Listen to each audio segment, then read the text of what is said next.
So you want to learn how to make pixel art inside Procreate. Well, follow this guide to learn everything you need to know to get started. First things first, you're going to need a canvas. So go ahead and press on this plus over here and this second one and create a new canvas. For the sake of demonstration, we're going to start off with a 50 by 50 pixel canvas, 300 DPI, color profile, we're going to stick with sRGB. Under canvas properties, we're going to leave the background color white and go ahead and press create.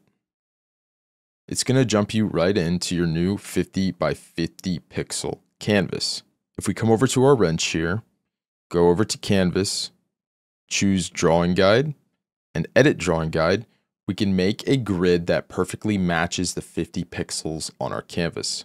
Over here in grid size, we're going to want to drag this all the way down to 0.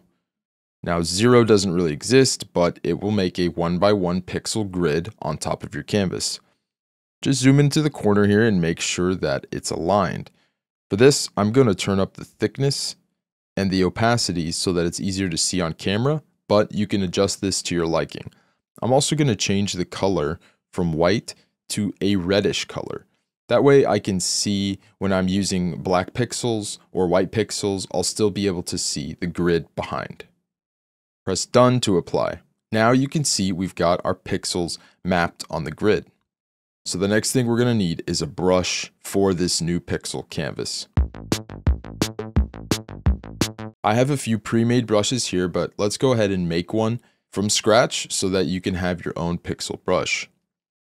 The first thing we're going to want to do is come into our stabilization here and make sure all of these are turned off.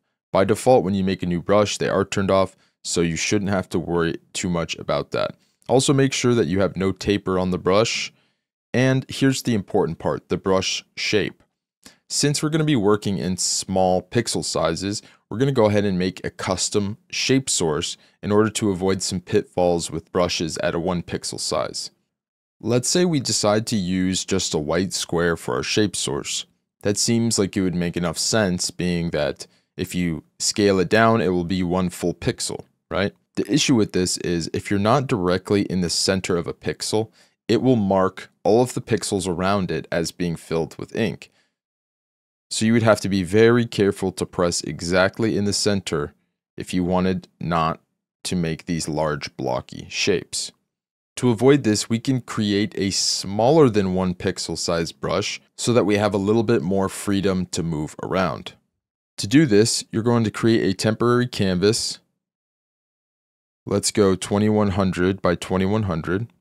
Drag a black square inside. Use the transform tool along with the uniform. And we're going to shrink that down. Probably to about this size. Once you have this here, you can go ahead and export this. Share, PNG, save image. Now go back to your pixel canvas. Open up the brand new brush that you're creating. Go into shape, edit, import, photo, and choose the square that we just made. Now you want to press with 2 fingers once and invert that so that you have the square as the white part. That's the ink. Press done, and now you can see we've got this square here. Next, jump on down to Apple Pencil. Here's where we'll customize the pressure sensitivity. We don't want opacity to be measured by pressure or size. This would make for a more uniform and consistent brush. Also, come over to the stroke path and increase the spacing. Just a little bit. You don't want them too separated, but let them crunch down on themselves just a little bit. This will help you to get more sharper lines with your pixel brush. Once you've done all this, you can come down to about this brush, name it whatever you like. Done. Now test out your brush. Well, make sure to take your brush size and crank it all the way down to the lowest setting.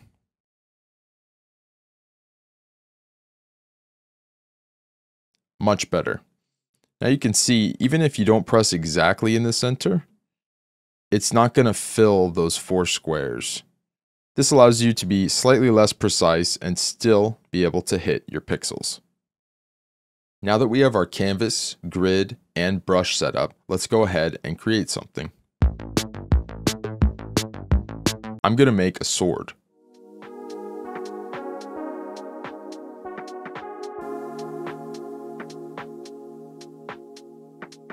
I've come to a point where I want to erase a mark.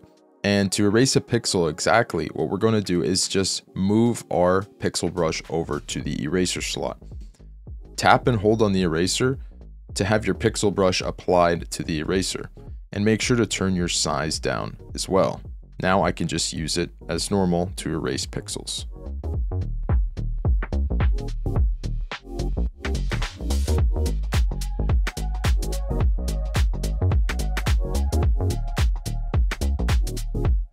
Let's say I think that my sword blade is a little bit too skinny.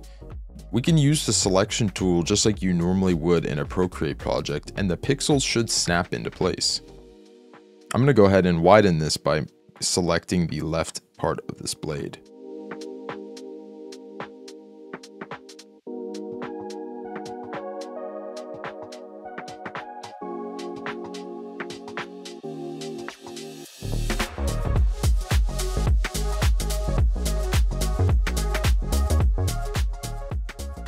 I've reached a point where I want to use the color drop feature to change the color of the hilt here. In order not to have the color drop affect my entire sword, I'm going to keep my pencil pressed down and drag to the left to lower the threshold. That will ensure that the color only drops on pixels of the same color.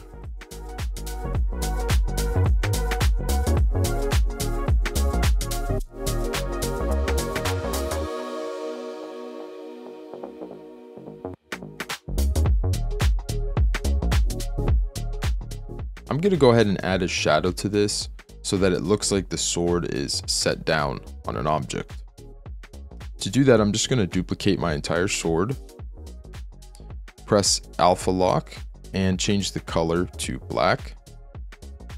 And I'm going to now fill that layer and drag it below the sword.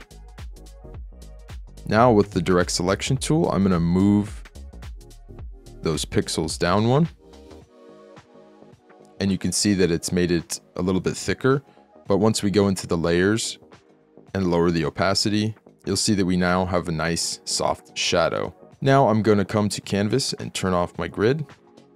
So finally, the last step after creating your pixel art, you're going to want to export that, but you might run into a little issue here. Share, PNG, save image. Let's go ahead and take a look at our image. Oh no, what has happened? It is all blurry. The reason behind that is our image is only 50 pixels big. It's absolutely tiny.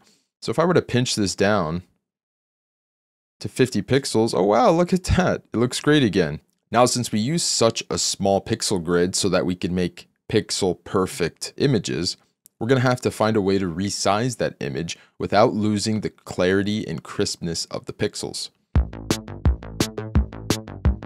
So go ahead and create a new canvas, 3000 by 3000 pixels. This is going to be a much larger canvas. Now simply go into your wrench, add, insert photo, and insert your pixel image. You can see how small it is on an actual good size canvas. From here, you're going to pick this option, fit to canvas. And you can see it's still blurry. And before you press commit on this, come over to this and choose nearest neighbor. This is your interpolation settings. This adjusts how anti-aliasing affects your image. Go ahead and choose nearest neighbor and commit the change. So I hope these easy steps showed you how you can start making pixel art right inside Procreate. And since you stayed to the end, I'm going to show you a fun little bonus trick.